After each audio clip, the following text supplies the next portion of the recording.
I asked you earlier to write something down. All right, I need, if I can get just in this section right here, if I can get 1 or 2 volunteers earlier today, I specifically asked you to write something down.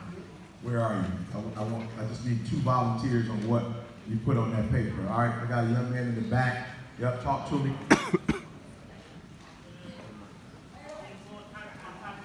Good. Good, I love it. Good. Can I get somebody over here, volunteer over here? What did you write down? Good. Yes, sir. To love my students I teach and to enable to achieve all their goals and to not see their weakness as my weakness and Good. not my weakness as their weakness. See my strength as their strength is my strength. We're a team and I can coach them and they can do anything they want. Good. I love it. All right. So do me a favor. I want you to write down, from a financial standpoint, how much you need to house your vision. Whatever that vision is, I want you to write that down. I don't know how much that is. You might need, I don't know, 30,000 pounds, I'm not sure. Whatever that is, I want you to write that down. How much do you need economically to house your dream? Write that down for me.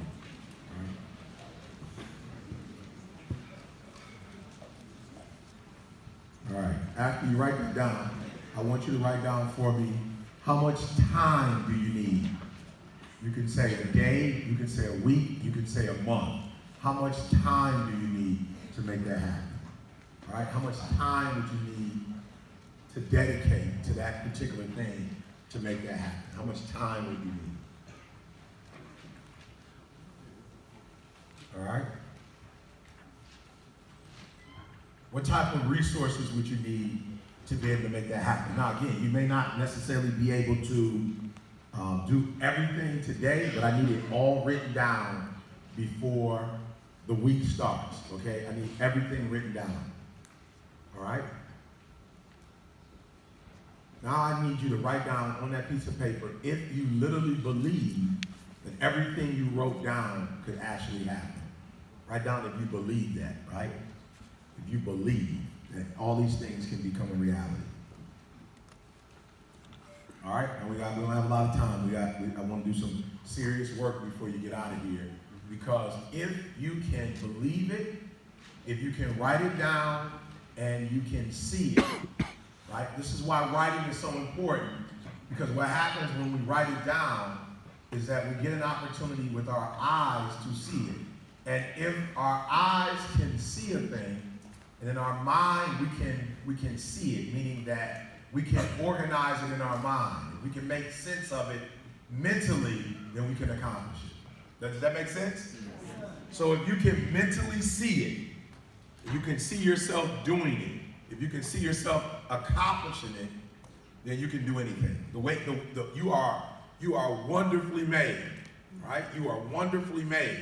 And so in your mind, if you can see yourself getting that particular amount of money, if you can see yourself dedicating those hours to it, right? If you can see it, if you can see the resources that you need, then you can make it happen. All right, good. All right, now here's the hard part. I want you to write down everything you are not, right? Everything that you are not currently that's stopping that thing from becoming a reality. And be honest. Somebody talked about procrastinating earlier. We talked about, they use the term being late, right? But procrastination, right? So I want you to write down everything about you that is not putting you in a position to be able to make your dreams become a reality. Right? What is it about? What is about you? What are the things about you that are not, you're not there yet in that particular area? So now, this one is deep, right? So I'd like to get a couple volunteers to kind of speak this out for me. Somebody in the room, you're like, Eric, I got a dream, I got a goal, and I'll be honest, I have gotten in the way, right? You know you've gotten in your own way. We're not talking now about your boss or your professor or your parents or your community. You have personally gotten in the way. I need 1 or 2 people to volunteer and tell me how you've gotten in the way. Hi, So I've gotten in my own way a lot, but I just wanted to, because I know we're going straight into your speech, but I'm finding it hard to concentrate because of what's just happened. So I just wanted you to speak to people about if we're not getting our own way, we don't take it by force, because it just looked like a lot of people in here, and I understand we all paid money and we paid to hear you speak, and you're going to speak, but it just I'm seems, actually speaking. You're exactly, and you're speaking, but it's just like, I don't know if people wanted to, and I know it takes a lot to set up this kind of event, but a lot of people were shouting and swearing and coming forth, and this is an example of how we get in our own way. Absolutely. And I just feel like maybe if you can address that, address it. No question. I got you. All right. Let's move on. Yes, ma'am.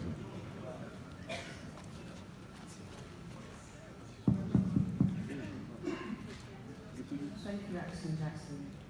I got in my own way because I felt I didn't have belief. And the struggle for me was probably when I was 15. And why I get emotional is because this guy, he asked me to step out of my comfort zone. And for years, I felt that I couldn't do that. So standing here talking to you, with you, it just seems as if it was meant to be. Absolutely. Yeah, good. All right, so we're going to address, I'll address both, right?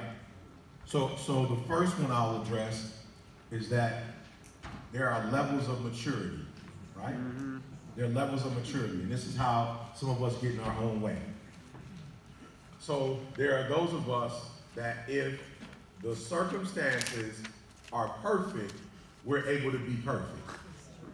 All right?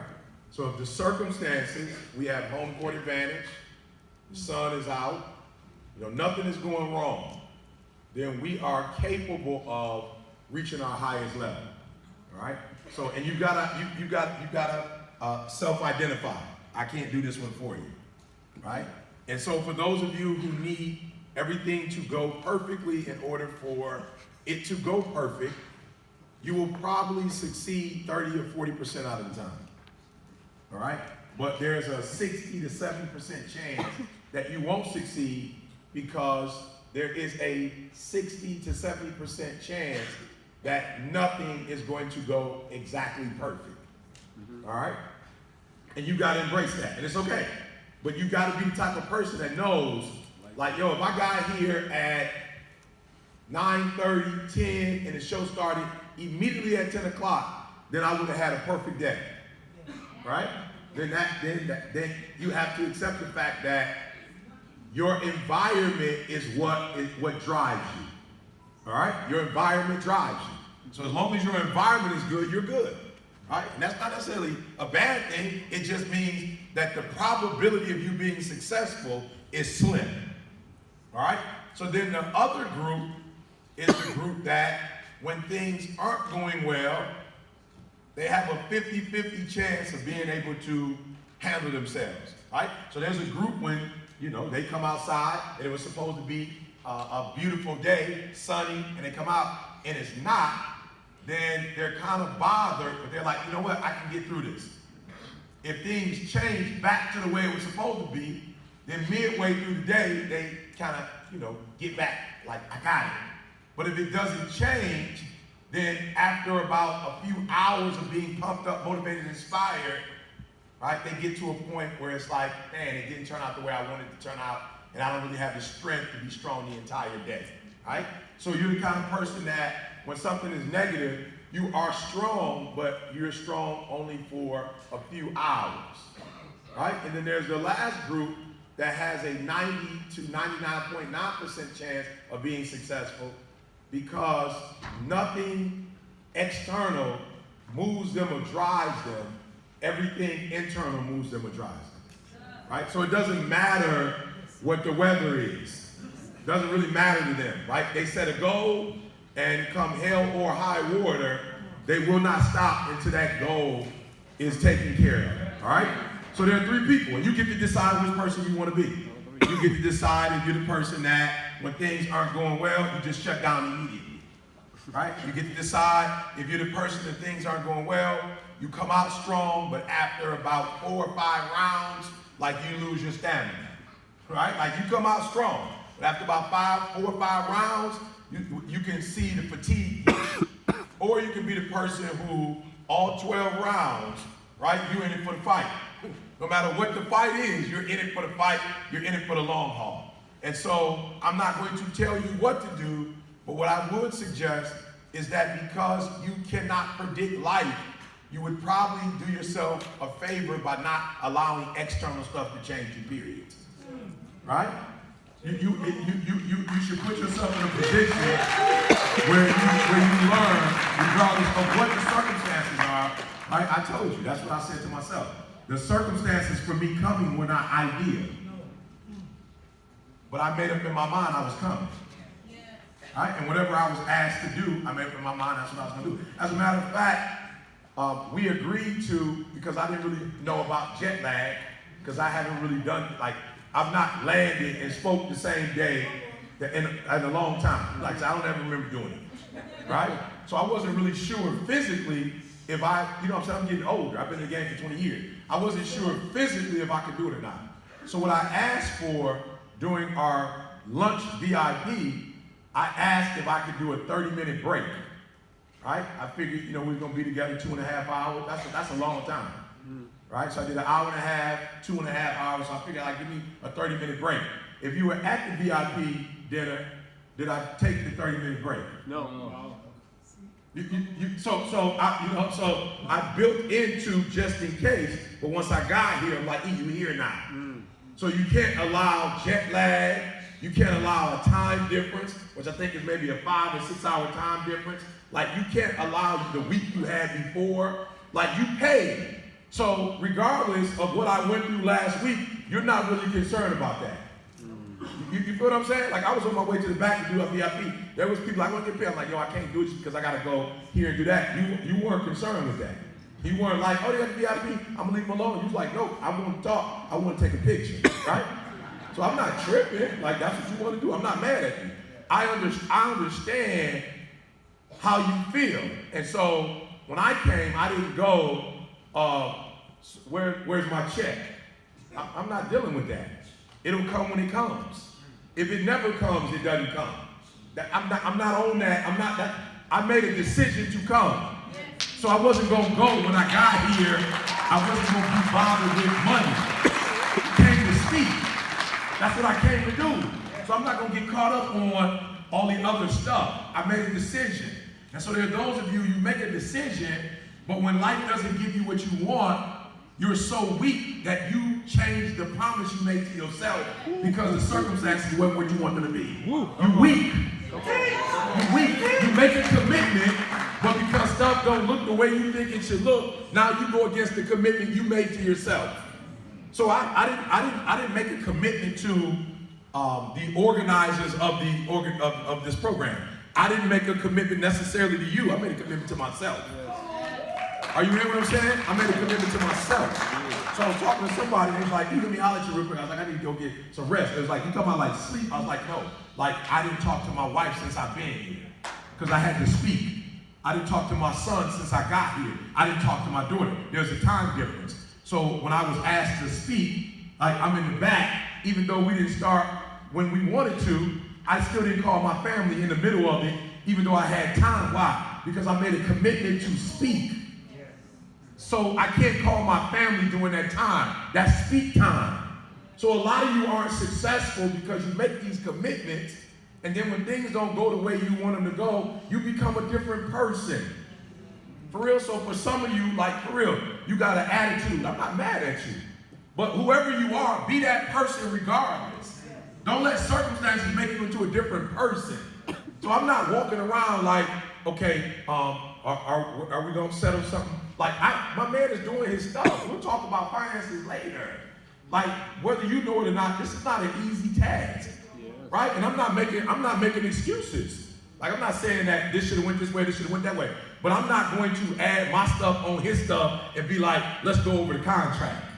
We working. Let's work. I made a commitment to work. I made a commitment to speak. We went over a schedule and I said yes to the first part. Then I said yes to the VIP. Then I said yes to coming back and doing another 90 minutes. That's what I committed to. So I can't come out of it because stuff didn't go the way I thought it should go. And I want to show you what real success looks like. It looks like making a commitment and sticking with the commitment. So when you're not successful because you didn't stick with the commitments. Right? So some of us are the type of people where, and I don't know if any of you are familiar with, again, like I said, I don't really know, like, you know, with culture, how things, you know, translate or not, but Arthur Ashe, back in the day, you know what I'm saying, of course he played here as well, but Arthur Ashe was one of the top tennis players ever, and when he was diagnosed with AIDS, which wasn't his fault, but he had a blood transfusion and the hospital messed up and gave him the wrong blood, he never complained. He said, I didn't complain when I was given the gift, and the gift made me a millionaire, so why would I complain when something bad happened? If I'm going to complain about the bad, then I would have to complain about the good. And one of the things that you have to do, and it's not a disrespect to you, but there's levels to this. Like you don't become a 1%er with an 80% mentality. You don't become a 1%er with an 80% attitude. Like, it doesn't work like that. You become a 1%er because you do what 1%ers do. And what 1%ers do is they make a commitment. And it doesn't matter what happened, they keep their commitment. And so I looked at the clock. I don't know what was going on in here. I looked at the clock. It said 6:20. I'm supposed to be here 6:30. I made a commitment, right? And when I walked in the door, somebody was like, you can't believe what just happened. I'm not really concerned about what just happened. I'm concerned about my 6:30 time frame. I'm going to be speaking at 6:30. I'm here at 6:30. So whatever happens before 6:30, that has nothing to do with me. I have a message in my head that I want to deliver at 6:30 to 8 o'clock. Are you hear what I'm saying? So y'all got to do me a huge favor. Don't write it down if you're not going to be committed to it. Right? Don't write it down if you're not going to be committed to it. Whatever it is you say you want to do, don't write it down if you're not going to commit to it. What I want you to write down is, I will make my dreams become a reality if. Really, that's what I want y'all to start doing. Like, I will make my reality, if this happens, if this happens, this happens, this happens, this happens. This don't happen, I'm going to make it. That's what I want you to write down. So when I do marriage counseling, I tell people I'm not going to marry you. I'm not going to do the ceremony if we don't do counseling together. And the reason why is because I already know you can get married. Like, you can go to the court and do that. Like, cost a couple dollars. I don't know if you can stay together. So what I want to spend the next 6 months on is discovering all the possible ugly. I don't want to talk about the wedding dress. I don't want to talk about that. I don't want to talk about the venue and what colors you're going to wear. I don't want to talk about the horse coming in and y'all jumping on the horse and going on the horse. I don't want to talk about the 100 doves you about to release. I want to talk about all the ugly. I want to talk about your past. I want to talk about all your hurts. I want to talk about all the boyfriends you had and the girlfriends you had. I want to talk about all the ugly. Because if we can talk about the ugly and we can get through the ugly, then y'all gonna stay together. But if we never talk about the ugly and when you talk about the good, when the ugly happens in a relationship, you're probably gonna leave. So what I want to focus on is this part right here. In sickness. I want to focus on in sickness. I want to focus on if your girl gets sick in the midst of the relationship, what is that gonna look like? Are you going to be ready to leave her because she can't perform in the way you dreamed that she would perform? I want to know what happens when she gets diagnosed with cancer and she got to go do chemotherapy. I want to know if she's still going to be attracted to you when she has to cut all her hair off. Let's talk about the ugly. And if you can get through the ugly, I want to talk about not for rich, I want to talk about for poor. I want to talk about what the relationship will look like if you broke. What would it look like if y'all both broke? Are you still gonna love him if you broke? That's what I want to talk about. And if you can love my man when he broke, I know y'all gonna be together forever. I'm just saying, I know that. Because that's the worst it's gonna get. So I want to go through, and when I do the marriage boy, I stay there. In sickness and in health. In sickness, say I do. So keep saying, I do. Yep, keep saying it. For poor. She like, for poor. I'm like, don't keep saying it, for poor. Like, don't keep saying it. Because if you can say that, so what happens is, if you can only stay true to your goals when everything is going well, then you're probably not going to make most of them happen. Because some ugly going to happen between the time you say, I commit to this goal, and that goal actually becoming a reality. A lot of stuff is going to happen.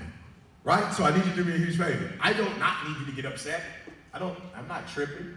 I don't need you not to get upset. But I need you to understand that once you get upset, you are exerting energy for the goal for something that's aimless. You just took the energy that you're going to need to make your dream become a reality, and you gave it to something that's not going to. So E.T., what would you do in a certain, you pay money, what I would do in a certain circumstance is do that circumstance. And when I come back the next time, we make the adjustment. I'll spend my time on the next time, we make the adjustment. But I wouldn't spend my time talking about whatever I'm talking about now, because as she said, some people got to get focused. You got to get, bro, I'm the number one motivation in the world. You got to get focused. You lost your mind. You got to get focused. It's not like my backyard. I'm gonna be here next week. You got to get focused. You might not see me again for another year. You got to get focused. Get focused for what? I'm in the building. I'm talking. You should be focused, doing what you need to do to get the energy you need to get to that next level. So you got to get mature. It is what it is. I didn't make the rules. I just got through homelessness. I didn't make the rules. I just got through eating out of trash cans. I didn't make the rules. I just became successful without my biological father ever really coming in my life. I don't make the rules. I was just on welfare in the States, and we lived in a roach-infested apartment. I didn't make the rules. I just got through it. I didn't make the rules. There was a lot of racism and prejudice where I'm from. I didn't complain about it. I just got through it. But I got a whole lot of my friends who sitting there broke talking about racism. Yep. I'm like, save your energy. Save your energy. Like, you talking about racism, like y'all got like committees talking about racism.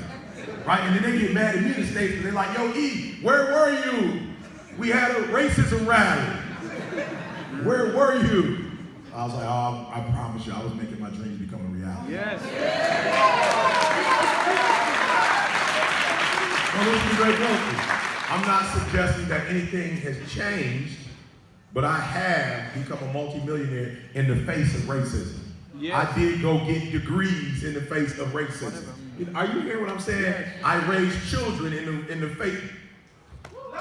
Are you hearing what I'm saying? And my next door neighbor, Mike and Erica, Caucasian, I love them to life. And so I don't treat them like the people who are racist. How do I treat the people racist? I don't even give them energy. I don't even, hey, he's racist. Oh, okay, and that, okay, check. Like, that don't have nothing to do with me. You're not on my porch with a gun. Now, to tell you racism bring you on my porch, then we got to make some adjustments. We got to make some adjustments. Right? But as long as you on your porch clowning, that don't got nothing to do with me. And so what I'm trying to explain to you guys is that it takes a lot to be successful, or everybody would be doing it. Everybody would be doing it. So you must save all your energy for what you're supposed to be doing. Are you feeling me? And so I want you to be careful, because even when I talk about my dad, if I was to talk about my dad, like, I've had some experiences that's crazy, and people's like, yo, why do you never tell the truth about your dad? Like the church that kicked you out, why don't you ever tell the truth? I said, well, would I waste my time speaking of evil about people when I could be taking the microphone and helping you to become what you want to become? Why would I waste 10, 15 minutes explaining something to you that happened to me 5 years ago that wasn't positive? And how can it help you? It can't. So I need y'all to do me a huge favor. I need you to self-identify. I got a great attitude. As soon as I walk outside, it's raining, everything changes for me. Or I got a great attitude. I walk outside, it's raining the first half of the day. I'm pumped up, but then after lunch, it's still raining, and I'm down. Or I walk outside, and it's raining, and I can't even tell. I didn't even know it was raining. I was running in the rain the other day. Neighbor stopped me. E.T., you need a ride? I was like, no, I'm good. What do you mean? He was like, you need a ride? I was like, no, I don't. Are you sure? Sure about what? He was like, it's raining. I was like, and? Don't you take showers? At what point have you not dealt with rain before? You've been in the shower with water. Like, I'm going to be okay. And I ran in it, guess what? And it was probably one of the best runs I ever had because it was so cool and it was so refreshing. And it was the wind, I felt great. I didn't die or get sick. So what I want you to do is, like, use all the energy for the adjustments. So when you don't like something, make sure that when you come back the second time, you just do it better. That's it.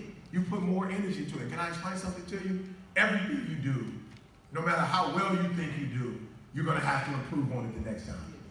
Like, that's a part of being in the 1%ers.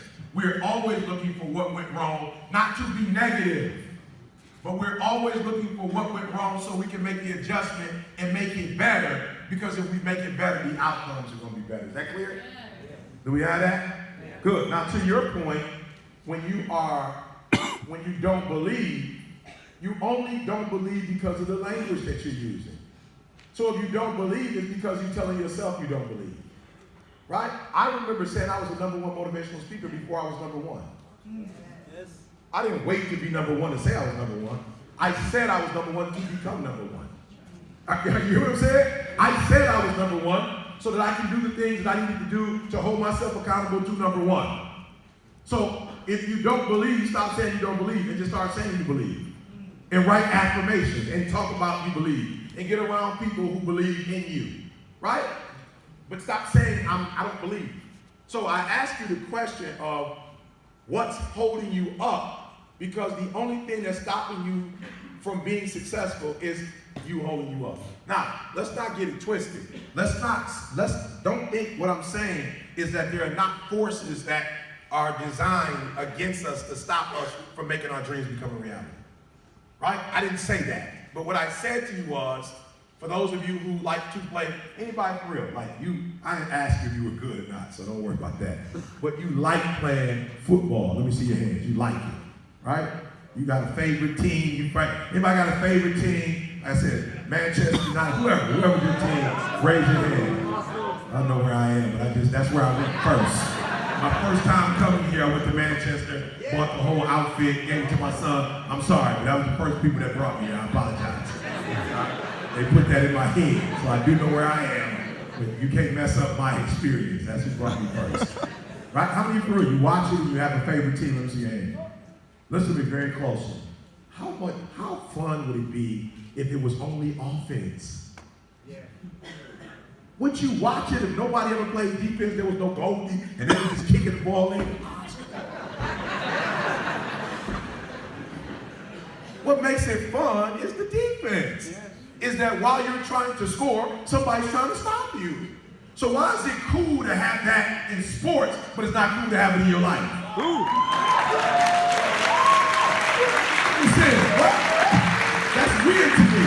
Why do you not have a problem with a goal you try to stop your man from scoring, and you think that's fun? He kicked it and he got it, and you're like, oh, he almost got that. Penalty, my man kicked it and got it. You wouldn't do the same thing if it was no goal. If it was just the net wide open. That's not fun. It is actually the combination of offense and defense that makes competition exciting. Yes. But you get a little defense in your life and you cry. You get somebody trying to stop you, and they got on gloves. You know what I'm saying? It ain't even just like, the regular hand boy. My man got on some big gloves trying to stop you from coming in. They got a whole little scheme where they got other people trying to support the goalie. All right, they double teaming you if you sweet. Did you just hear what I said? If you are sweet, they have set a whole program, a whole defense around you, and you mad because you get double teamed. It means you sweet. If you weren't sweet, you wouldn't get double teamed. So I don't care what the circumstances. I don't care about walking here and Tony Robbins spoke before me, and everybody like, oh, Tony was sweet. I don't know how you gonna follow that up. I'm about to follow it up.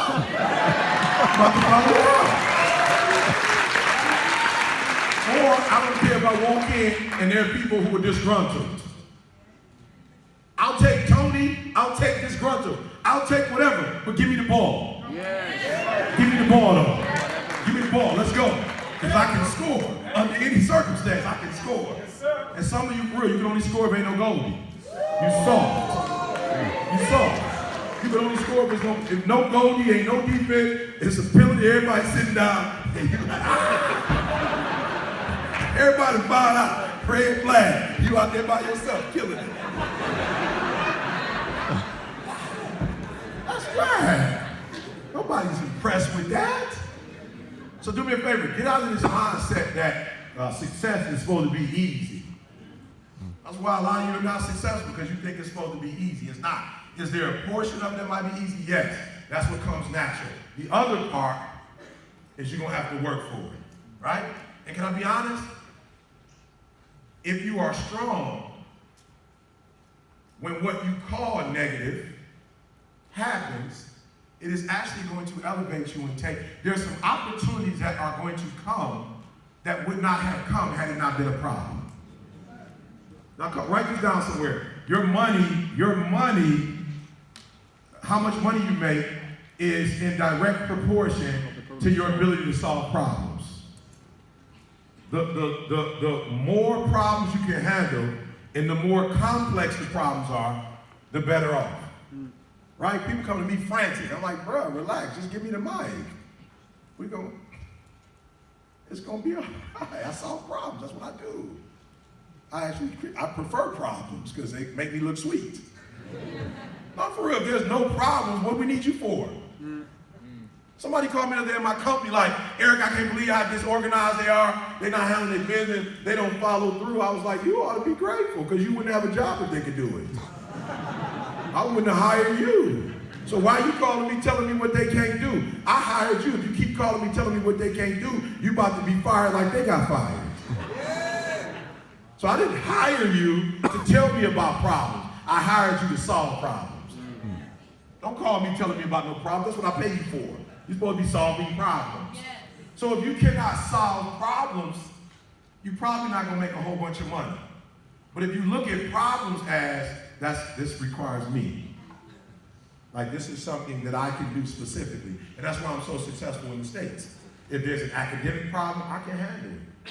If there's a marital problem, I can handle it. I had a guy call me about 4 months ago, going through it. He was at like this. He was like in the Mac, like a VIP boy. My man came up to me and was like, yo, E, man, I'm still struggling. I was like, what's wrong? He's like, man, I'm struggling. I said, oh, you make a lot of money, so you must be struggling in your marriage. He was like, I am. How did you know? I said, because you're struggling. And you just paid money to be here, so you're not struggling financially. I said, man, E, this is the love of my life. We've been together for 20 years, and I just feel like it might be over. And I was like, oh, okay. Why did you call me? He was like, man, because I just feel like you can help save my marriage. I was like, oh, I definitely can. I definitely can. I was like, how much you got? No, I'm trying to be funny. I was like, based on what you told me, it's going to require time. So you have to pay me. I'll do it for free, but you can't call me regularly if I'm doing it for free. If I'm doing it for free, you have to wait when I have time. But if you pay, you can pay for some of my time. You just missed what I just said. I can do it for free. I ain't tripping. But you can't call me every day if we do it. That's not free. If you call me on a regular basis, that's not free. You are consuming my time. And that's the most valuable commodity I have. I can get money back. I can't get time back. Yes. So yeah, I can help you. How much you got? He was like, man, E, man, I've been to Tony Robbins. I've been to, I love it. My man was bragging. I've been to all of these. I know how much it costs. I don't. So I didn't want to say nothing because I didn't know how much it costs. I'd never done it before, so I wasn't saying nothing. I was like, yeah, you right. Yep, you went to Tony? Yeah. I'm sure you made a great investment. Like, yeah, bro, I ain't broke. I was like, yep, keep coming. I love it. Yeah, I ain't broke. I know how much this stuff costs. I was like, great. How much? He was like, I'll pay you $10,000 a month. I was like, I'll have my agent send you the invoice right now. For real. $10,000, I did the contract in less than 24 hours. My man was calling me like every day for about 15. Struggling. She went out without me. And I was like, bro, you don't have no problems with her going out without you. She's been going on without you. Now you're scared because she used to go without you and you didn't feel that she was cheating on you. Now you feel like she's cheating. So now you're worried. Relax. Here's what's going on. My man would call me every day. He was so geek. first month. I'm like, good, you ready for month 2? Like, let's go. All right, put your wife on the phone. She's not gonna want to talk to you. No, she's gonna want to talk to me. How you know she want to talk to you? She hadn't left you there. So even though she's telling you she's ready to leave you, she hadn't left. She's still in the house. So she's playing wolf, like she's not gone. I was like, she's still out. Yeah, she's still out. I was like, okay, did she say anything to you? Not a lot. I said, did she say anything? Yes, she did. Okay, put her on the phone. Tell her E.T. want to talk to her. She got on the phone. We kicked it in, we talked. This is what I do. If you're a corporate company, you have problems with your staff, I can come in and help take your staff to, this is what I do. I meet with a billionaire I fly back Sunday, Monday I fly to Boston, sitting down with a billionaire kid, he's about 34 years old. They say he's the next Mark Zuckerberg. He has some stuff that he's trying to do for his company. He's an engineer. He put everything together, but he forgot the human elements. So we sit down and talk. He's gonna bring me on. I solve problems. And the more money you have, the more time I'll give you. Yeah, it's being real. I'll carve out some time. It's being real. If you broke, I'm not mad at you, but I just gotta get you when I can get with you. You're like, yeah, I'm broke. I'm like, all right, you free Saturday morning at 8? I'll call you then. But if you got money and you can buy my time, you don't give me $100,000 a month. With $100,000 a month for the next 2 years, I can buy my wife that house in California she wants, because that's 2.6 mil. So I'll take that extra money you're giving me to do consulting for you, and I'll just buy her house in California for that. Yeah. Are you hearing what I'm saying? Yeah. I'll buy the house, and I'll buy time, and I'll buy the weather with that. But when you solve problems, you don't have a money problem. You only have a money problem when you don't solve problems. Yes. Let me say No. You got to hear what I just said. When you have a gift, you know what your gift is, you know how to use your gift in the world. Somebody in the world needs your gift. So what happens when we're not economically profitable, it means either you sweet and your marketing sucks, because you sweet but don't nobody know you exist. Because sometimes the best products are not the best products. They're the products that people know about. So I don't know, like, certain ketchup, I don't know that that's the best ketchup, but that's the one. Like, I go to the store, and I just automatically, like, Crest. I don't even think of nothing else. I'm sure there's a whole bunch of other, I just Crest. I get Jiffy peanut butter back at home. I don't even look at nothing else. They're like, it's Peter Pan. I was like, oh, I didn't even know Peter Pan had a brand of peanut butter. I just know Jiffy, right? Because that's what my mom gave me. Are you hearing what I'm saying? There's just certain products I buy. I bought, look, people say, you don't drive a Range Rover? No, I'm from Detroit. I bought a Cadillac. Right? I live in Detroit. We don't buy foreign cars. We buy cars that are made in the city. So I bought a Cadillac. Because my whole life, that's what I saw. So a Cadillac might not be the best car, but it's the car you saw in Detroit when people blew up. They'd buy a Cadillac or an Escalade. So I bought an Escalade when I blew up. Because that's what I saw. Doesn't mean it's the best, but it's the best advertised.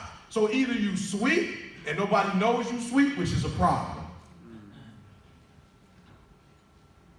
Or you're not sweet and you need to get sweet. No, for real. For some of you might be like, you elevated yourself to be sweeter than what you are. Like you made yourself sweeter than what you really are. And so it doesn't mean that you can't be good in that area, but maybe you're not there yet. So when I met with Les Brown, and Les Brown told me, I never forget, Les Brown called me, it's like, yo, E, I want to meet with you. I'm like, whoa, okay, you want to meet with me?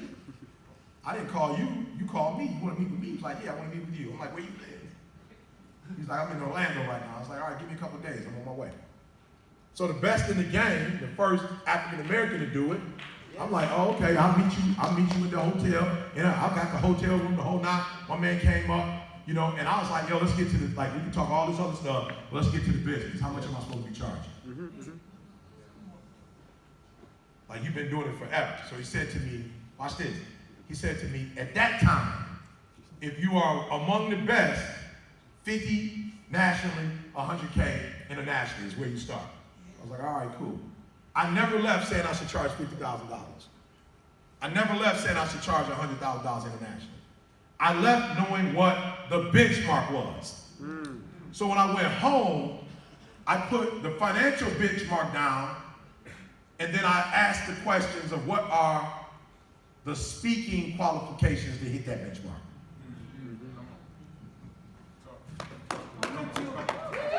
Come on, for real, for some of y'all, I deserve okay, I know you say this how much it's worth, but how much are you worth? And not in a bad way. So I didn't go home with a low self-esteem. I went home and said 50K. Okay, what is it going to take to make 50K? Well, the people who make 50K is Tony Robbins, Les Brown, Darren Hardy, back in those days, Zig Ziglar. I'm like, all right, cool. So if you want to make 50K, then you're going to have to be among the top 5 to make 50K. Right? So I was like, E, where are you? And I wasn't top 5. So then I had to start asking myself the question, what do I need to do to be top 5? What would that take? So apparently, if Les is calling me and Bob Proctor is calling me and telling me that I'm on that level, then it means skill set wise, that's not the problem. There's some other problems. And one of the other problems was language. I didn't have the language to do corporate work because I grew up in Detroit. And Detroit is a blue collar, meaning your mom and dad just go to work. So they weren't using corporate terminology. But corporate is where they get 50. A kindergartner, they might, K through 12 not about to pay you 50. So I also realized 50 is corporate. E, you need to learn the corporate language. So I went and got a PhD.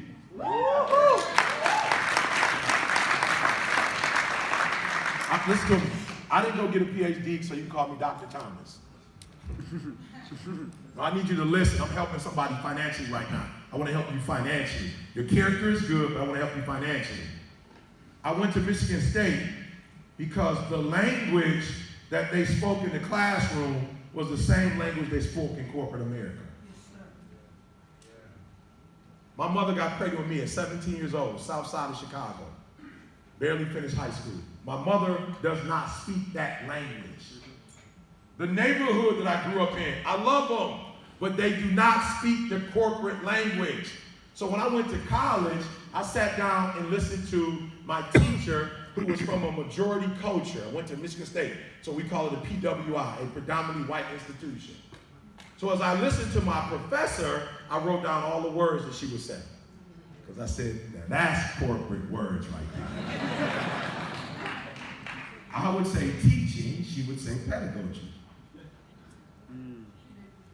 I would say school leader, she would say decentralization. I got it. So I started listening to the terms and I started writing down the terms. You don't need to call me Dr. Thomas. I wanted the language. So once I got the language, I was like, I can go to corporate now and I can use certain terminology.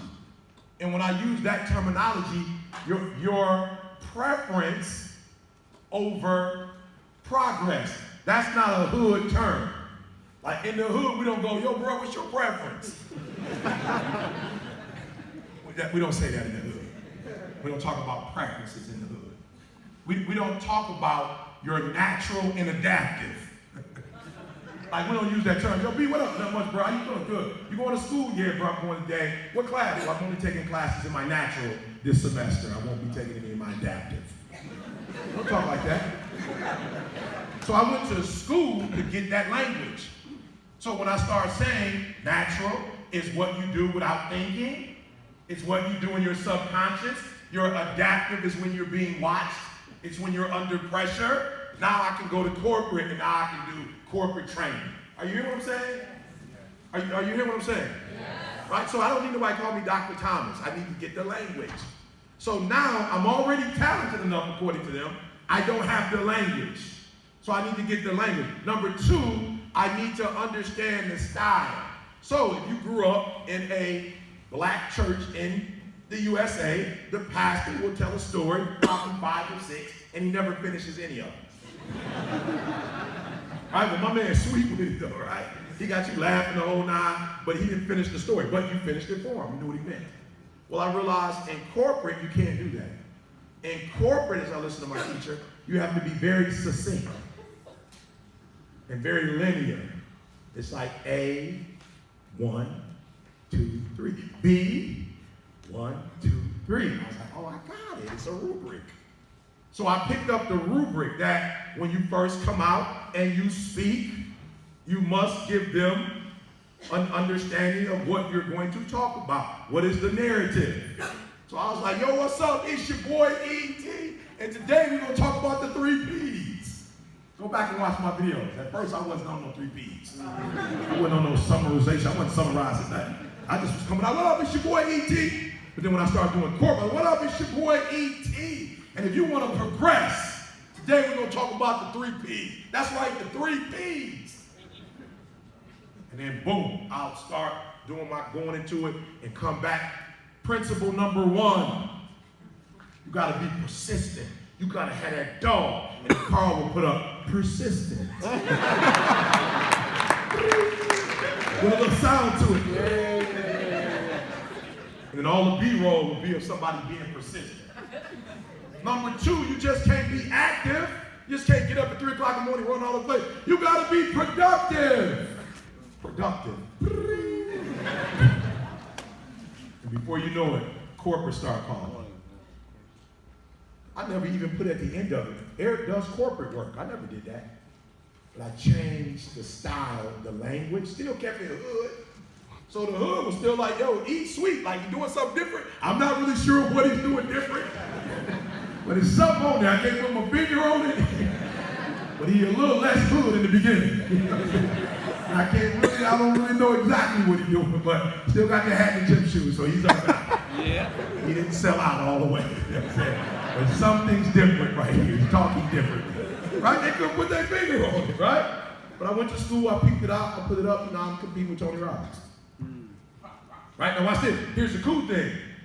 I studied them and I can learn that. Now passion, you can't necessarily learn that, right? So there's some things that I have that you just can't pick up. So again, you gotta ask yourself the question. How much do you want to make? Why aren't you making? Do you lack the talent? Do you lack the language? Or do you lack the code? And once I put all 3 of them together, number 1 in the world. Then I put it with my work ethic and we killing the game. So here's the deal. I don't need to be better than nobody. I was never trying to be better than nobody. I was just trying to be so good that when Tony Robbins couldn't come, he would call me. That was my only goal. I know he can't do every gig that I'm gonna say it again, say it slower. He can't do every gig. Darren Hardy can't do every gig. The late, great Zig Ziglar is no longer with us. So when you finish with Tony, he can't come. Darren Hardy, he can't come. Then I'm next. And if you was gonna give him 50, I'm gonna need at least 45 or 50 because you're desperate right now. And you don't want to pass the number 3 speaker to go to the number 6 speaker because there's a big difference between the number 6 and the number 1. And you don't want your program to fall off too much. You got it? Yes. So then I took it to another level and I looked at what communities Tony Robbins and Darren Hardy couldn't speak to that I could speak to. And I put it on lockdown. Then I got to a point where I don't even have to do conferences if I don't want to no more. We have enough mastermind and coaching and all the other stuff that if I decided just to do that, I don't ever have to do another conference again. Now I'm doing a conference in August that don't include ET. I have learned through Toby, through Toby, we now have the masterpiece that is not an ET thing, it's a formula thing.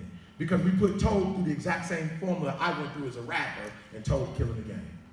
So much so that not only did Erykah Badu and Dave Chappelle call, but LeBron James people met with him. And just recently, Jay-Z's people called. Well, Jay-Z called himself and said, I want to meet with you and help as much as I can. So we know that the formula works. So all we need is a talented person to put them in the formula, and voila, it's not just an ET thing.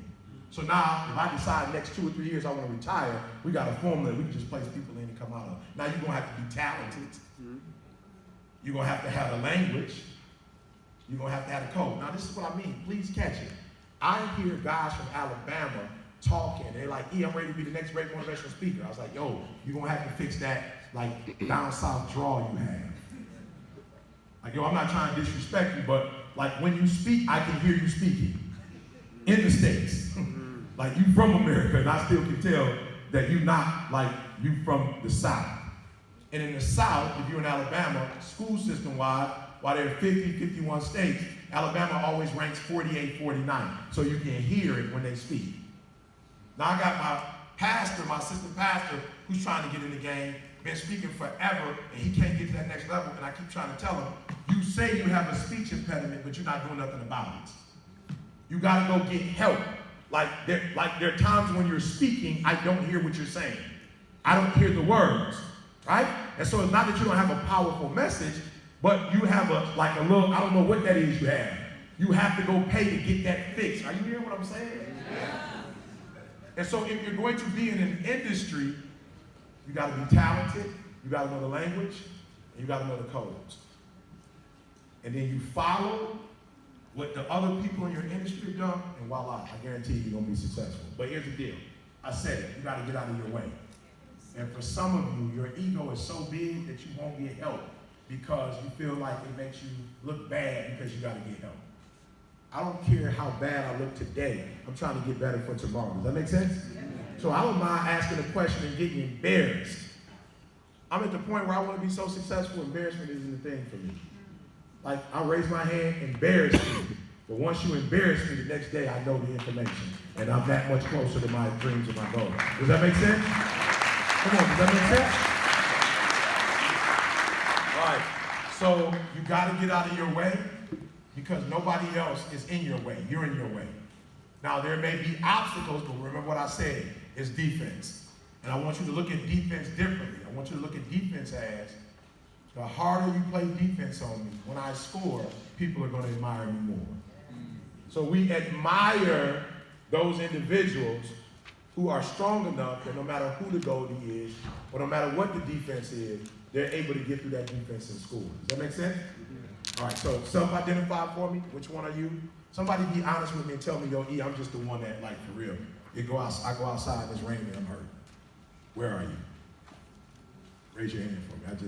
Talk to me. Why do you feel you're that way, sir? The gentleman in the back. Why do you feel you're that way? Yeah, he raised his hand right here. Yeah. Yeah. Why do you feel you're that way? I'm not quite sure, but I know conditions need to be perfect. I feel like I'm a perfectionist. I don't know why. Good. Can I ask you a question? When was the first time, I don't care if you were 8, 9, 10, 11, when was the first time you remember something not going the way you thought it was supposed to go and it paralyzed you?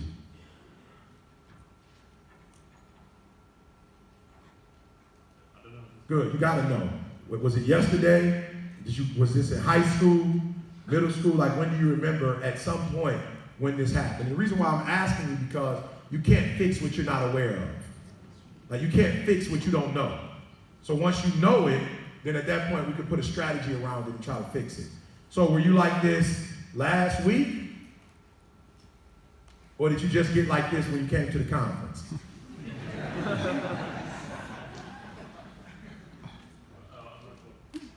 All right, help me out here. All right. Yesterday, were you like this yesterday? How long have you felt like you were a perfectionist? When did that happen? When do you remember, like when you were in school and didn't write your name right and you balled the paper up through the trash and rewrote it again? Like, when do you remember being a perfectionist? Did you go to university? Yeah, I did, yeah. Were you a perfectionist then? No, I wasn't. Good. When you were in high school, were you a perfectionist in high school? Yeah. You were. Okay, good. Why then? Why were you then? More focused, I'll say. Well, I would get good grades. So then you equate when something's not perfect, it's not good. Right? So from what you're saying, if you equate, if it's not perfect, then it's not good, correct? Absolutely. That in order for it to be good, it has to be perfect, correct? Yeah. Is that true or is that your feelings? That's your feelings. Good. And it is a dangerous place to operate in your feelings because we cannot guarantee your feelings are always right, but we can guarantee facts are always right, correct? So better is done than perfect when perfect isn't done.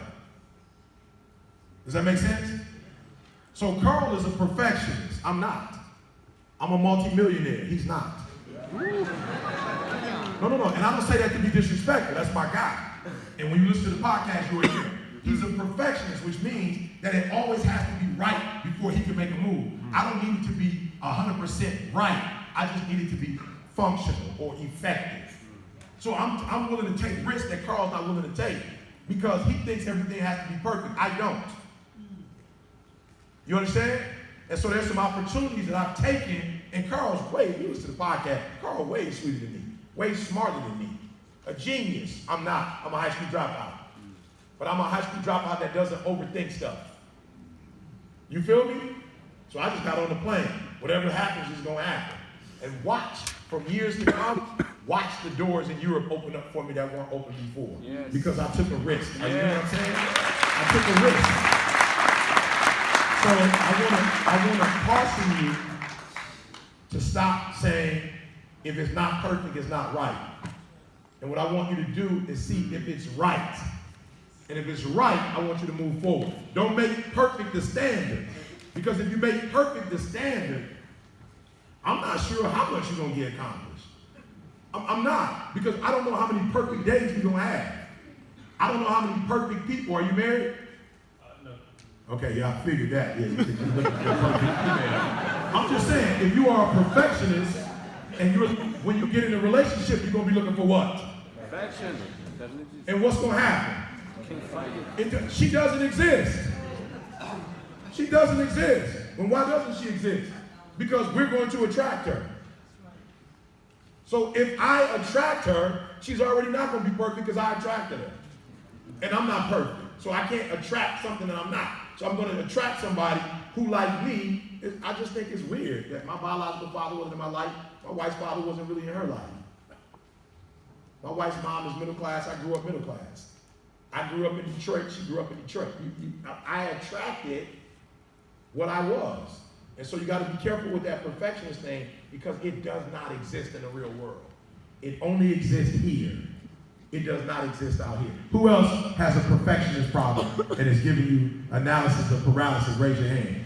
Good. Clap for him that he was brave enough to get up and represent y'all. Good. Let's go with the second group. The second group is, for the half a day, you're good. But if the weather don't change, you struggle. Where are you? Ask Jackson, it's on you, bro. They all around you. You pick. You be the bad guy. I think my issue is I feel that I'm good in things, but I have so many ideas that prioritization or focusing down and buckling on one thing, and it may be because I'm chasing different things, and not people, but just the opportunities or, wanting things to happen. And so I think that for me, I'm a self-starter, but then I'm good at executing, but then that follow-up is like... Yeah, and you know why the follow-up is I? You just said why it was I. Why is it? I'm doing too many things. So do me a favor. Write all of them down. Yep, I mean every last one of them. Write them down. What you just said, prioritize, and do how many at a time. And then when you finish doing that one, do what? And then when you finish that, do what? And then when you are a very intelligent young lady. You write them down, and you know which ones are most important. And then you stick with that. Okay? So let's just say I have a school I can go to for free. I have a school I can go to for 50% of my asking price, or I got one I can do for 100% my asking price. All of them on the same day.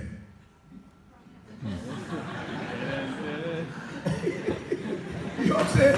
It ain't rocket science. I say yes to the one that's giving me exactly what I want. I call the second one and say, I can make you say, this is what time this one is. Can you fix something so I can get to? Are you?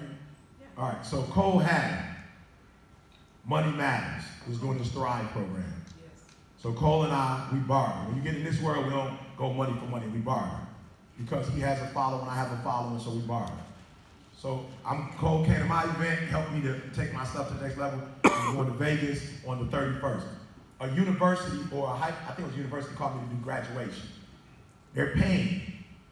But Cole, I made a promise to. So I told them I couldn't do it.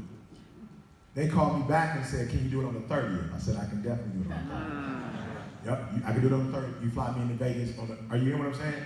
And then the freak boy, I can just call him and say, yo, I just got 2 checks. I'm gonna come in and give y'all $500 as a donation and speak. Can we switch the day? Mr. Thomas, whatever day you free to come in, you can come in whenever you're free. You feel what I'm saying? Everybody happy. I'm happy, the kid's happy, and then the free volunteer boy, they got a little check and whoever's name, and they happy. Make sense? So give me one at a time. But here's what happens. I said it before. Execution is worship. People love people who execute. And people want to be around people who execute. I have never seen so many Golden State Warrior fans in my life. I don't even think most people know where Golden State is. Just being real, most people in the USA, they don't have slightest idea what Golden State is or what Golden State means. But when they start winning, everybody walking around with Golden State hats. Everybody's Steph Curry. Every kid in the hood now who not 6'8", is so geeked up about Steph Curry because they feel like they could be the next Steph Curry and just shooting shots. Everybody's wearing the gear. It is the most, LeBron's jersey is not the most sold jersey. It's Steph Curry. So I'm saying to you, when you have all these ideas and you don't finish none, nobody's gonna love you and respect you. There are opportunities that you say you want, they'll never come to you because they don't respect you. But if you start getting stuff done and accomplishing stuff, people are gonna wanna be around you. And then people are going to elevate you. And people are gonna give you opportunities that you wouldn't have got before. So do one thing at a time. If you get one thing done a week, then that's 52 things that you've accomplished at the end of the year. You feel me? Thank you. Good. All right, let's go with our last one. You just stay positive for the most part, for real. You're able to sustain your positivity. You're able to sustain it. So, Action Jackson, they got a lot of hands on this one.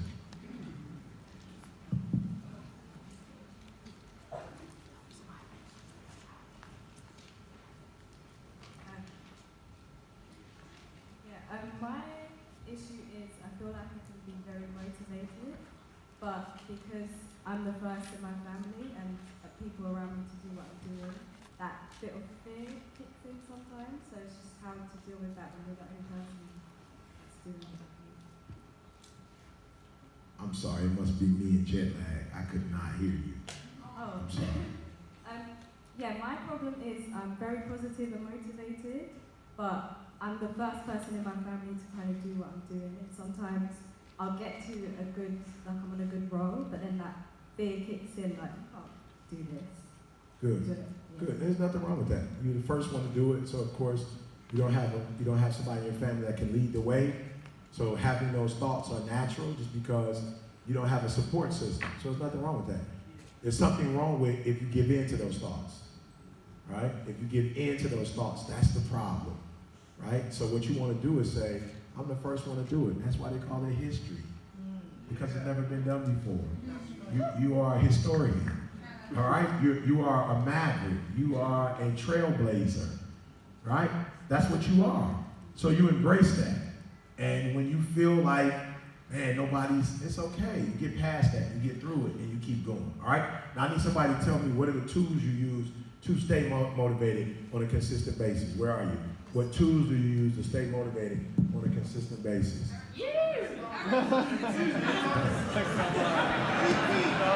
Something other than that. Okay. Yeah, might sound funny, but I actually listen to your videos every single day when I drive to work. I changed to a Tesla so I could have your videos playing there all the time when going to work and coming back. Good. All right, so let's. Works well. Okay, so hold on. Keep in mind, let's unpack this. So you don't listen to Eric Thomas randomly. No, You do it every day. You do it every day. All right. So here's one way to stay positive. That whatever you're doing to stay positive, do it every day. Don't just do it when you feel the need to do it. Right? Do it like a shower, most of you. Do it like a shower. Some people are like, Eric, I don't do that every day. Okay. I would suggest that you do. I would suggest you do. All right? So every day, what else do you do? You just listen to it? Is that's all it takes? Well, it depends. Of course, I see that the motivation is like the gas. You need to feel it basically every day, otherwise it doesn't move. Good. So you don't just see it as motivation, you see it as fuel. Basically, yeah. And you're using that fuel to do what? What do you do when you get that fuel? Work. Work. Okay, good. Yeah, we have been growing a new startup from the ground Okay. up, Good. so you need a lot of energy. Good. Is there a time frame that you listen to this, or is it like randomly throughout the day? No, basically it's always when I drive to work. So Good. that's where I get the gas on for the whole day, and then usually when I go to the gym as well. Good. So you have a time frame where you listen to it. Yep. You're driving to work in the morning, I assume? Yeah. What time is that in the morning? 7:30. 7:30? How long is your commute? 40 minutes. So 40 I minutes. usually always start with the dominate your lane. I love it. So you have a specific one that you listen to.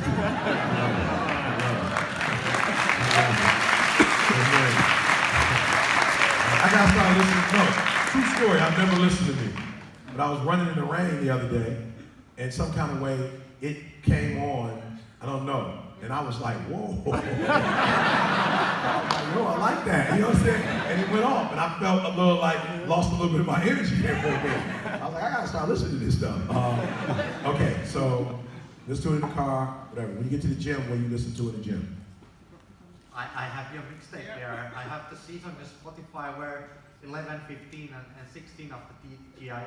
Okay, the I am. Okay, good. All right, so I just want you to hear what he's saying. So he doesn't wait. The reason why he stays motivated is because he does not let the environment motivate him. He has his own routine and his own formula to motivate himself. And from what I'm hearing, he does it consistently. He does it regularly.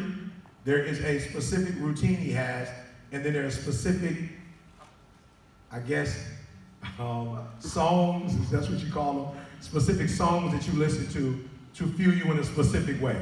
Yeah. Good. Anything else? Did I miss anything? No, that's basically it. Good. That's basically everything. Can I ask you a question? Go ahead. Are you human? I think so. Okay. All right. And I'm going somewhere with this because if he's human and he can do it, then anybody can do it. And so I would argue that those of you who are not where you want to be, you're not using this routine. I would argue that you have another routine and you're making different types of decisions. As a result of making different types of decisions, you're not getting the efforts that he's getting. What kind of startup is it? It's a Martech startup. Good. So it's possible to do startups. Yeah, Yeah. certainly. No, because I'm seeing some people in the room, I've been asking questions about what can you do to make money. It's like, man, in London, you just can't make money. I was asking some people, the government got it suppressed, I was like, everybody's suppressed?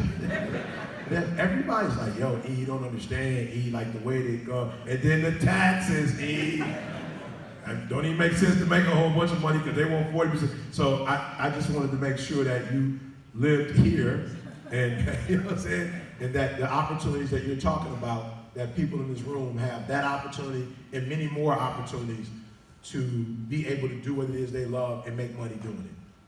Good, thank you. Give him a hand, guys. Give him a hand. All right. It's getting late. It's getting late. All right, let me get a couple questions, just random questions. Let's do a speed round. Let's get some random questions. Good. Thank you guys so much. Listen to me very closely. I remember when I was asked to send the video because there were people who were in doubt, didn't believe that I was coming. Shout out to those of you who didn't even need the video. You just by faith. Yeah, you just by faith was like, I'm coming. All right? Those of you who needed it, it's okay. I'm just shout out to those that didn't need it. We don't generally do marketing on our site back at home because our thing is, if we got to market it for you, we might as well get the money. Right? We're doing the work. But we did it here because there were people texting me and emailing like, you ain't really coming. I'm like, I'm coming. I really will be there. All right? So shout out to those of you who came. there are people who didn't come because they still didn't believe. Right? They still didn't believe. And I didn't do a whole bunch of, I'm getting on the plane right now. I'm on the plane. I just landed. I'm going to the hotel. Because if you read all of that, I'm babysitting. For real, I'm babysitting. All right? So let's get a couple questions, and I got an exercise I want you to do. Well, you're gonna give me the green, because she's back there getting it in. Where's the goal one? All right, we're gonna go there, and then the green. I got, look at you see her in the back. All right, so make sure, yeah, come up. Green, come up, green. Come up. All right, I'm ready. Right here, go for it. Me, yeah, okay. Hi, Eric Thomas. My name is Lulu, and I just wanted to ask you the question that everyone wants to know. Oh, what's that? How do you make more money? How do I take my business from $5,000 a month to $10,000 a month, or? I just told you. The whole time, that's what I was telling you. You told me? Yeah, so no, I just told you. When you become a guru in your field, when you get in demand, right? So what field are you in? I'm in the e-commerce, online. E-commerce. Yeah. Okay. So how many hours? Because write this down. 10,000 hours. You know, Malcolm Gladwell says that you have to do at least 10,000 hours before you're considered. I don't know if I would say, okay, let's say expert but not guru. All right, is that a good way? Does that make sense? So you're an expert but you're not a guru. All right. So how many hours would you say you put in out of 10,000 hours? And I'm just being honest. 10,000 hours in a. So how many years have you been doing it? 3 years. 3 years. You do what? 40 hours a week. Yeah. Now somebody help me out. Do the math. That's not. I just told you I got a GED, and you looking at me. I saw y'all looking at me for a calculation. I told you I had a GED, and you're like, Eric, give me the numbers, right? Somebody give me the. How many is that?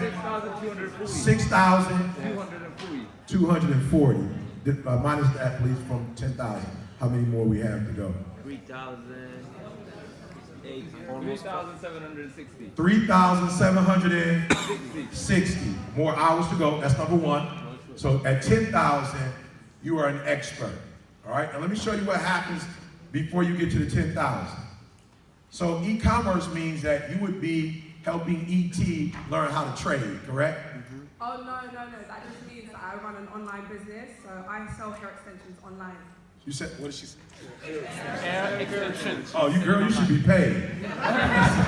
You should already be a millionaire. All right. I'm saying because that market lends to itself. People want to spend money. You don't have to go after them. Okay, so here's what happens though. So let's just take same scenario. I'm saying you providing me with a service, right? I'm E.T. the hip hop preacher. So tell me what an average haircut would cost. Well, hair extensions will cost on average. 20 pounds, you said? Which No, is hair extensions, we're talking £200-300. 200 pounds Yeah. for a haircut? Not a haircut. No, I'm just saying, go for it. Let's go with a haircut because I understand that. So let's go with a haircut. Right? So how many pounds? 20 pounds? 10 pounds? Which is how much? How much is that in US dollars? 15 euros. 15? All right. So back at home, they might pay $20. Okay? So average guy, he walks in, you a barber, he's giving you $20 to cut the hair. So that might be what, 11 pounds? 12 pounds? Right? So watch me. So this dude just started cutting hair. So he getting random everyday people to come in. My boy been cutting hair for 20,000 hours. So when I go get my hair cut with my boy, one, I don't want nobody in the shop. Right? So I'm paying for nobody to be in the shop. And not to be disrespectful, but when I get my hair cut, I don't want to take pictures. I don't want to have a long drawn out conversation. I don't want to sign nothing. When I get my hair cut, I want to get my hair cut. And I want my barber paying attention. So I will come in and give my man $200. I'm paying my man $200. We normally get $20 for a haircut. I'm giving my man $200 because I'm not paying anymore for a haircut. Now I'm paying for my man that don't mind getting up at 6 o'clock in the morning and cutting my hair. You feel me? So now, what I actually get you to understand is when you've been doing it for 6,000 hours, who you attract is different when you've been doing it for 20,000 hours. That's how you make your money. The longer you do it, and the more of an expert you're seen as, you make more money doing it. I'm doing exactly what I was doing. I did the Guru story, doggone 2006. I did the Guru story in 2006. The day after I did the Guru story, I couldn't get a middle school to bring me in. The story hadn't changed. I don't think I've done a story as sweet as the Guru story since. And I make more money now than I did when I did the Guru story. Why? Because when the Guru story came out, they didn't know who that was. That's a fire story, but who is it? Now that it's name recognition and people know me and they know my product, I can charge whatever I want to charge. So what I'm saying to you is, how do you make more money? One, you don't rush the process. 10,000 hours is researched. 10,000 hours is not your feelings. It is a fact that Michael Jackson put in 10,000 before we knew him. That the Beatles put in 10,000 hours. They was playing at little clubs. Nobody knew who they were. They was putting in work. They were probably sweeter when they were younger than when they got older. But now, if it's got the Beatles name on it, it's worth millions. So number one, how do you blow up? 10,000 plus hours. Number two, people have to see you as the guru at it. So when you go motivational speakers, you think of a couple. When you go passion, you go ET. All right, number three, I told you this earlier, marketing. Right? So we beat Tony Robbins, we beat Les Brown because they had a phenomenal product, but they weren't getting it in the hands of the millennials because they were old school. So Tony would come online and go boom, boom, boom, boom, boom, boom, boom, boom in 30 seconds, boom, boom, boom, boom, boom, to order the rest, go now. And so you buy it, and then ship it and handle it, and it'll take how long for you to get the CD or the DVD? 4 weeks. Who said that? 4 to 6 weeks. Absolutely. 4 to 6 weeks. 4 to 6 weeks. 4 to 6 weeks. Tony was probably way sweeter than me, but you didn't have to wait 4 to 6 weeks to get mine. When do you get mine? Immediately. Online. Nope, he said 2 weeks. Does it take 2 weeks? No. You get it when? Tomorrow. Monday morning. You got it Monday morning. No, you actually got it Sunday. Oh, no, you're probably right. Yep. We did it Sunday in the States so you can get it here Monday morning. Because people used to say, why you say thank God it's Monday and you release it on Sunday? I said, it's only Sunday in Chicago. And not Sunday in the world. We're reaching the world, not just Chicago. All right? So our marketing was different. So then we went from thank God it's Monday to give you a video when? Every day. Every single day. Keep up, Les. Keep up, Tony. Keep up. We're doing it every day now. Keep up. I'm just being real. Am I better than Tony Robbins? Probably not. But the marketing is better. Yes. The marketing strategy is better. I got kids, teenagers in college who's like, they know everything. So maybe you have a phenomenal product. Maybe your marketing is not as sweet as your product. Maybe you need to market different, right? Okay, and then here's the last one, like for real, star power. All right, so that's how you start making good money. That now it's star power, meaning that not only do you look to the stars, but the stars see you as a star. And then now the stars are buying your product, and when the stars buy your product, who want to buy your product? Everybody else want to buy your product. So and forgive me, I don't know the names here, but back at home, if Shanae buying your hair, that may not be the same as Beyonce buying your hair. Now, Beyonce says she's buying your hair, everybody want to buy the hair because Beyonce buying the hair. Are you hearing what I'm saying? So when the NBA player Chris Paul came out with the shoes with my quotes on it, and then the box with my, like it's a customized box. You open it up, it's got my logo. He got Michael Jordan to design the shoe for me. I didn't think it was that deep, to be honest. But when my auntie called me, I was like, oh yeah, it's deep. My auntie don't even follow basketball. My auntie's like, baby. I said, yeah, she don't call me here. Baby. I said, yes, auntie. You got some shoes? I said, yes, auntie. I thought you was a motivational speaker. I am, auntie, but I inspire the stars. And so they're inspired to put my quotes on the shoe, auntie. So, I'm not trying to be funny. We're actually in the process of, we're about to do a big launch, a challenge to design my next shoe. And whoever designs it will give you a percentage of the royalties. Wow. And I'm gonna take the shoe to Jordan and say, no, this is my shoe for real, for real. This is the one I wanna make. And if Jordan says no, we're gonna go to Adidas. And if Adidas say no, we'll go to New Balance. They say no, we'll just go to Taiwan. Let's be for real. We'll go to Taiwan and make our own and bring them back. Are you see what I'm saying? So then, now you gotta get stars to buy your hair. And you got to get the stars not only to buy it, but to publicly acknowledge that they're buying it. You feel me? Like get on and say, I bought it from so-and-so. And if you do those things, I promise you, you'll make more money. But I will say this to you. If your focus is money, you're already broke. Just want to be honest. If you are asking the question, how do I make more money? You already broke. That's not the question. The question should be, how do I increase the demand? That's the question. Because if you increase the demand and you have a good product, you'll never have to worry about what? You'll never have to worry about money. Is that clear? Good. Anything else you want to ask me as it relates to that? Because I want to help you make more money as much as I can try to do that. Anything else? I think you might have touched upon it. But Okay. I just wanted to say, like, at the start, with the hours that you're talking about putting in, at the start, when I literally started, I was living on it. Like, I was putting in so much hours. Yeah. And then as time has gone past, I've become demotivated. And I feel like it's just been a bit more stressful, so I have. And you know why it's been more stressful? Because you're focusing on the money. That's why it's stressful, because you're focusing on the money, right? So watch this. So we asked a young man who wanted to do a business, what motivates you? He said, my kids. My kids motivate me. I do this for my babies. So we went back to him 4 or 5 months later, because he seemed like he was losing his motivation. And I was like, bro, what's up? You motivated? He's like, no, E, I'm losing my motivation. I was like, where'd you lose him? He was like, what? I said, where'd you lose him? What happened to him? Did they get abducted? What happened? He said, what do you mean? I said, you lost your kids. He said, I didn't lose my kids, I lost my motivation. I said, you told me your kids was your motivation. Did you lose your kids? What happened to them? Either you lost your kids or you lying. Your kids were never your motivation. Because if your kids were your motivation, you would have never got demotivated. Are you hearing me? And this is why we can't make money a motivator, because money does not necessarily motivate all of us. You feel me? This is why we can't try to keep up with the Joneses. I am here because doing for people motivates me. So when I do for people, I attract money. When I'm in my gift, I attract Chris Paul. When I'm in my gift, I attract Les Brown.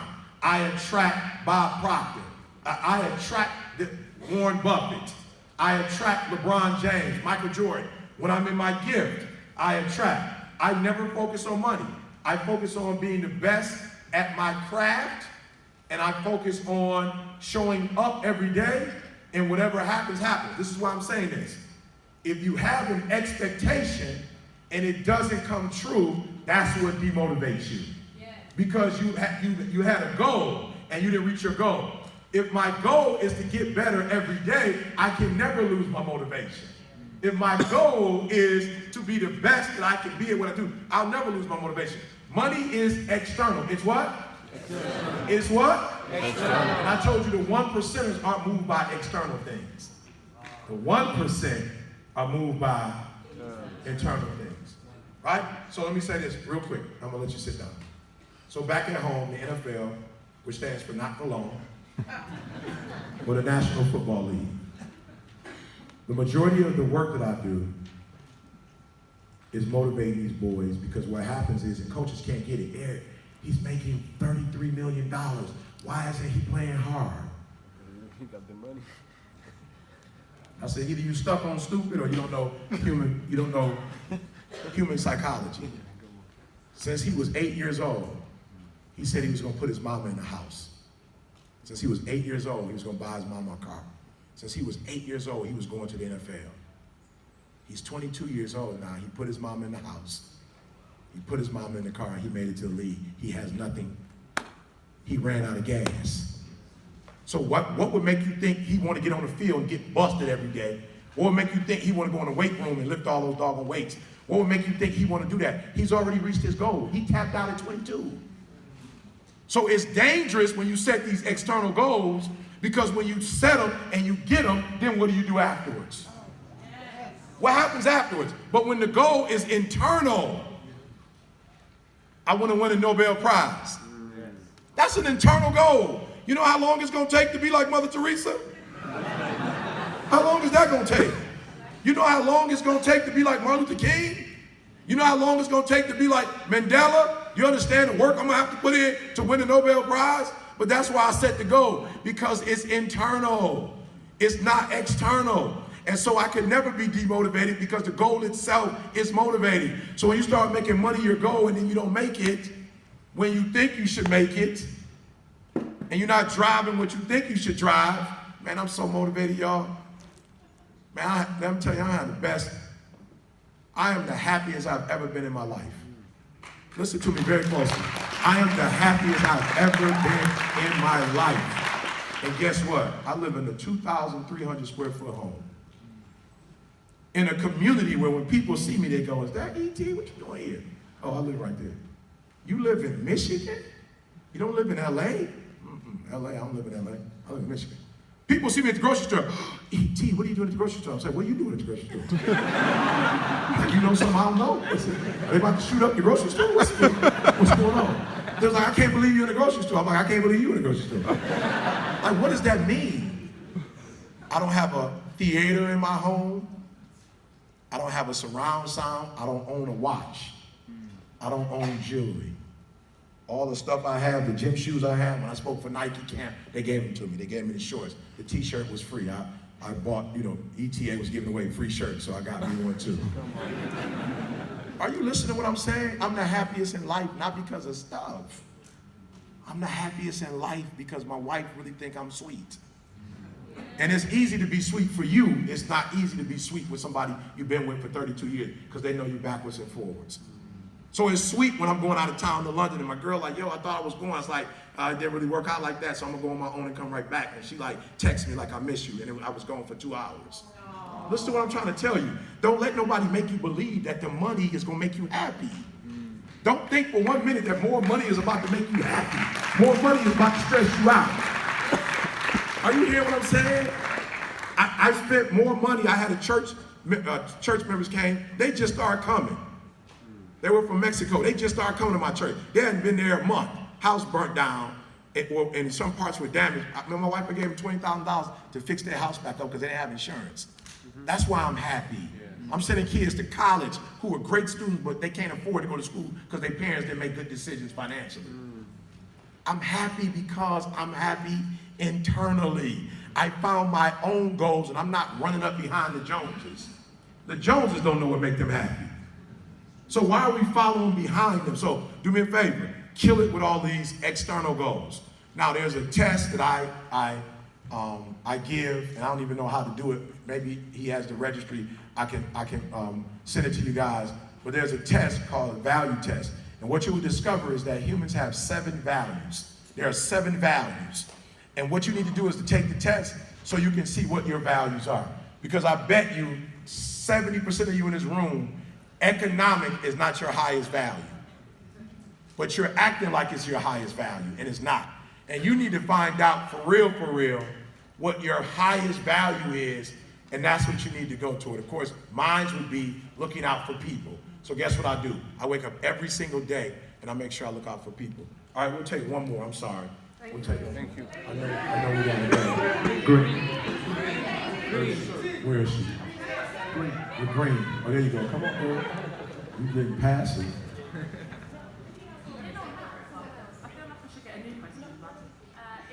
It's real simple. So, in the shower every morning, I listen to you or Les or someone. Who do you listen to when you need a boost? I don't listen to anybody. What? I don't listen Not to anybody. even the one? I don't listen to anybody in the morning. I pray in the morning. So I would say I listen to God. Listen to me very closely. Listen to me very closely. You have to do what works for you. Right? You have to do what works for you. If there's someone that you listen to, you need to listen to it. And I will say this to you. Outside of God, I listen to myself. So when I was traveling here, I didn't watch any movies. I didn't listen to any music. I was talking to Eric and just saying where Eric is not healthy at right now. Where are some areas where Eric needs to be healed, right? And one of the areas that I'm concentrating on is my relationship with my son He has a fiance, and we've had our challenges in terms of just that whole process, like how he went about doing it, the whole nine. And so what I'm working on is loving my son, but at the same time being transparent with my son, you know, and not lying to my son so he could feel happy, but not disrespecting the choice that my son made. You feel me? So I'm on the plane going through that and saying, how should you help your son? What can you read? What should you do to fix this? Because it's 100% better than what it was 4 or 5 months ago, but I know it's not 100% because I think about the podcast. I ain't even mentioning it on the podcast. And that should be something that as a family, we like, woo! So I spend time like, yo, let's heal, bro. Like, let's not hide watching a 3-hour movie. Let's not hide listening to music. Like, talk to yourself. Where are some areas that you need improvement? What do you need to do differently? So I'm looking at my staff and there's some stuff that's going on. I'm like, how can you facilitate that better? What can you do?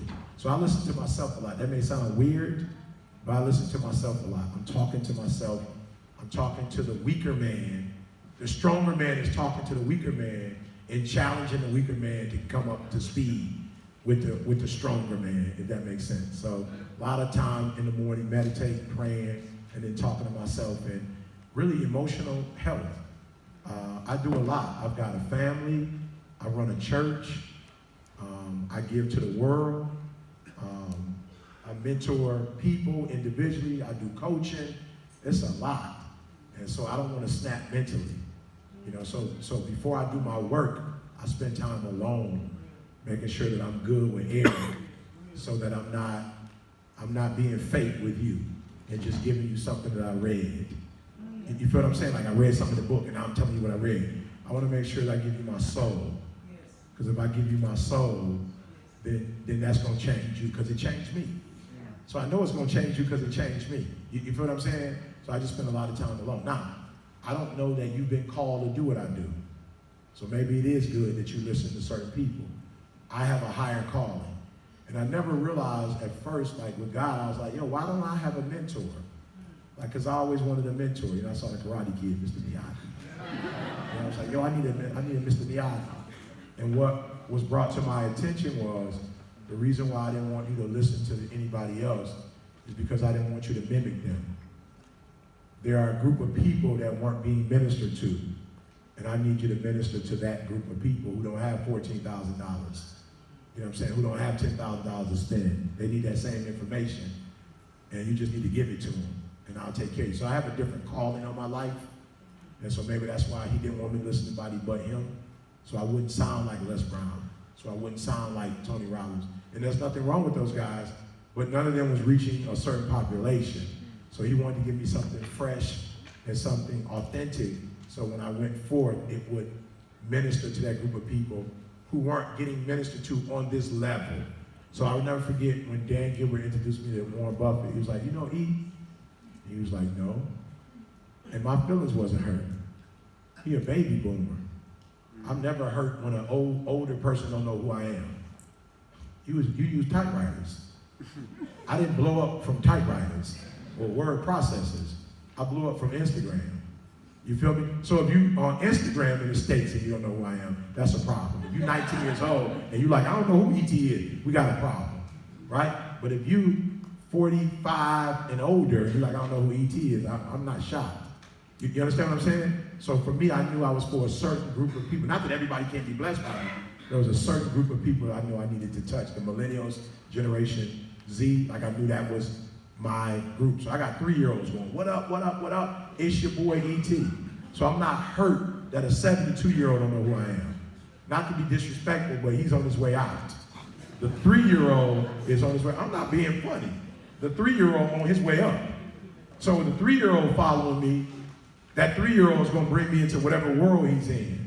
You understand what I'm saying? So I don't get upset when older people go, why don't you wear a shirt and a tie? Because that generation has had its time.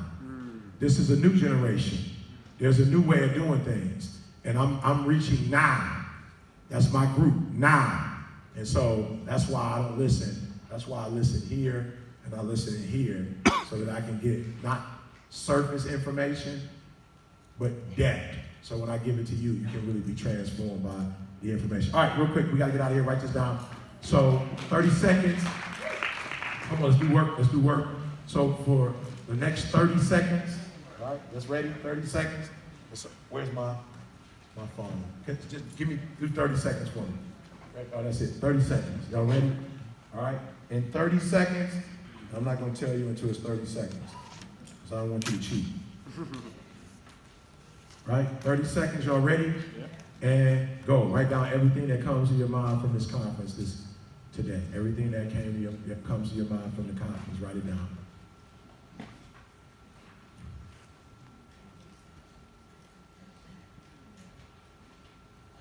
$15 seconds.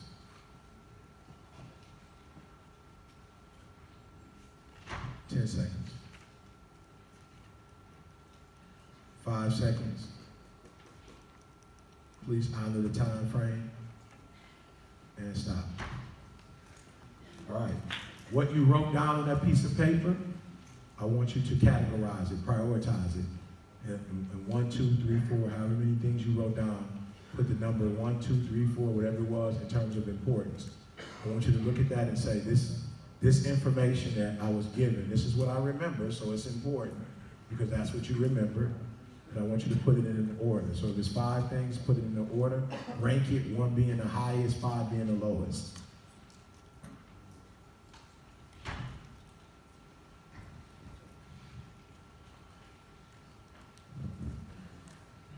All right, got it?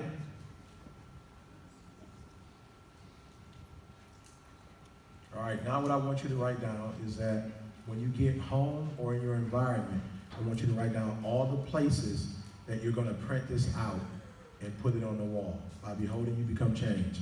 So write down every place that you'll put this, in your car, on your refrigerator in the kitchen, on your mirror in the bathroom, on the ceiling in your bedroom when you wake up, wherever, in your purse, on your screensaver, or as your screensaver.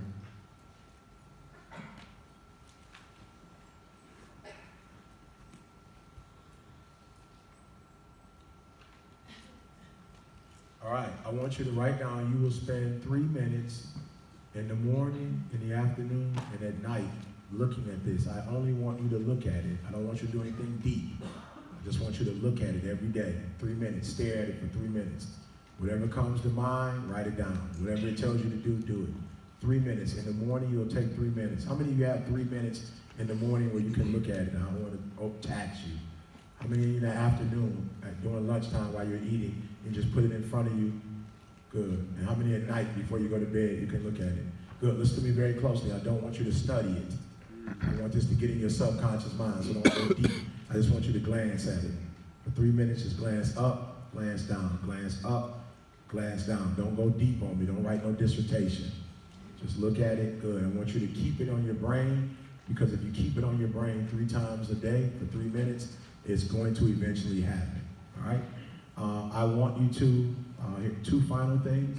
I want you to write down a friend to hold you either accountable for all of them, or if you have friends that can hold you accountable for each one specifically, I want you to do that. So by that I mean, you may write down, you need to follow through. I would prefer you not give it to your best friend who's gonna hold you accountable, but they have a problem with following through. I would hope that you would find somebody in your inner circle who always executes and who can share with you what you need to do to execute. Does that make sense? So I need you to give this list to somebody who can hold you accountable, who can call you and ask you, hey, what are you doing with that? Right? This is why I say this. Rochelle T. Parks, right, our health motivator and coach, asked me to do planks. If she goes out of town and forgets to ask me to do planks, I don't do planks. If she's at home and she say, hey, E, you need to do your plank today, I do the plank. I don't do planks because I like planks. I only do planks because I vowed to her that I would do the plank. So I'm not even doing planks, I'm doing relationships. That make sense? Yeah. I don't want to let her down, right? And I don't want to be the weakest link. So she told 10 of us to do it. I'm like, I already know 2 of us not. It's not going to be written down that Eric didn't do his today. So I'm not doing planks because I'm like really into health. I'm doing it because I don't want to be embarrassed. All right? So find somebody that's going to hold you accountable, because there's some things that if you have to do on your own, you won't do it and you don't mind not doing it. So get with somebody that can help you do it. And then finally, I want you to repeat this process when you feel like you're falling off, if that makes sense. Does that make sense? Like, you know, you probably did it for a week or 2 and then you start falling off. I just want you to push the reset button and I want you to do this. So December of 2018, I went to California and I spent a month with Cole Hatter, who is a beast with putting programs together. And then I spent time with Lewis Howes, who is a beast with Mastermind and podcasts. And I did this exercise with them.